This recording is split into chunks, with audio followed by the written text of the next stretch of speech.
Hi, I'm ACC librarian Lindsay Roberts. Let's talk big picture about citing sources and plagiarism in your assignments. So what do teachers mean by cite? They mean giving credit to all of the authors of articles, books, tweets, podcasts, videos, etc. that you use to complete your academic work. Usually, you cite your sources in the body of your paper as well as the end of your paper in a bibliography, a list of all of your sources that helps your readers find them later. Why should I cite sources? You could think of citing this way. There are so many sources of information on, say, hydraulic fracturing floating out on the internet, in the library, in magazines, newscasts. Some contain original research and scholarship, some sources summarize others, some report on news or laws, and some are just personal opinion. These sources are interconnected, part of a larger conversation happening about fracking among researchers, students, politicians, and the media. Sources may have bias, lack credibility, or they may contribute new information or ideas to the discussion. Your paper is in conversation with the sources you use. When you do research, you choose which ideas and voices you want to address and synthesize in your paper, and you are often adding your own evaluation to the sources. This is cool. By citing your sources, you are participating in the larger conversation. This way, your readers can track down your sources, read and evaluate them for themselves, and continue the conversation. It's also important to give credit to others' good ideas and clearly state where your information is coming from. By being transparent about your sources, you can develop credibility for your opinions and arguments. Your readers will be able to see how your thinking developed, where it has holes, and where your argument is well supported by evidence. You may be wondering, do I have to cite everything? Yep, pretty much. Anytime you are using ideas that are not your own, you should cite the source. There is a special category of information that does not need citations called common knowledge. This includes information that your average person on the street would know. Unfortunately, this is a slippery area, especially in the sciences. Some people might know that the average healthy human body temperature is 98.6 degrees Fahrenheit, or that an octopus has 4 pairs of arms. Others might not. What if I just looked at the source briefly?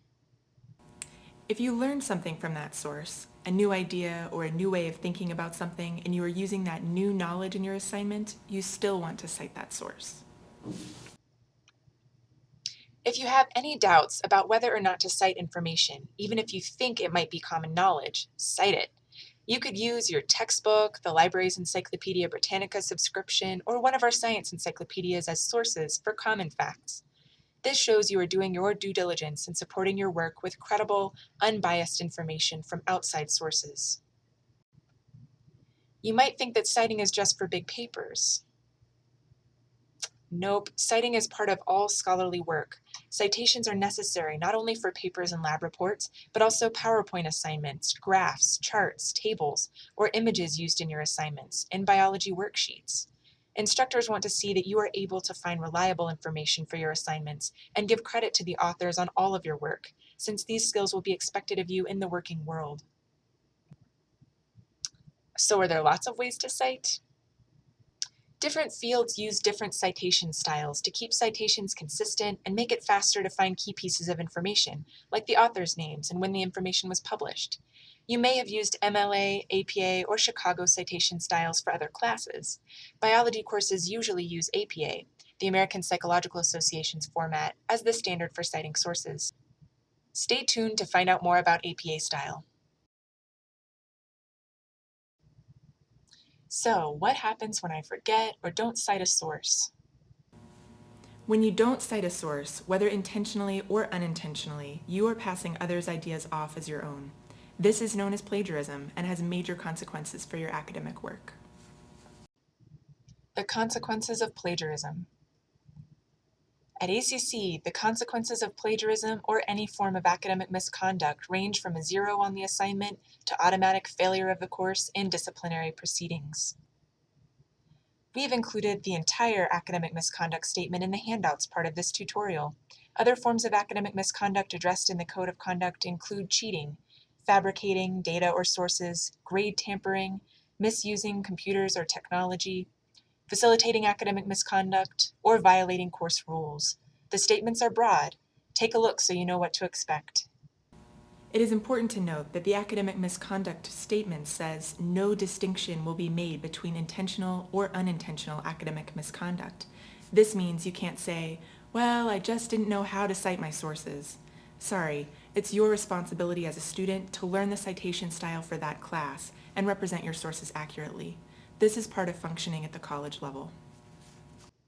So, what does plagiarism or academic misconduct include in real life? Academic misconduct comes in many forms. From looking at someone else's answers during a test to purchasing a paper, some forms of misconduct are clearly cheating. Others can be iffy. How about using a study app that seems to be giving answers to the upcoming exam, working with a classmate on a take-home test, or copying and pasting a couple of sentences from a website for your paper, then changing the wording? In fact, all of these could be considered academic misconduct.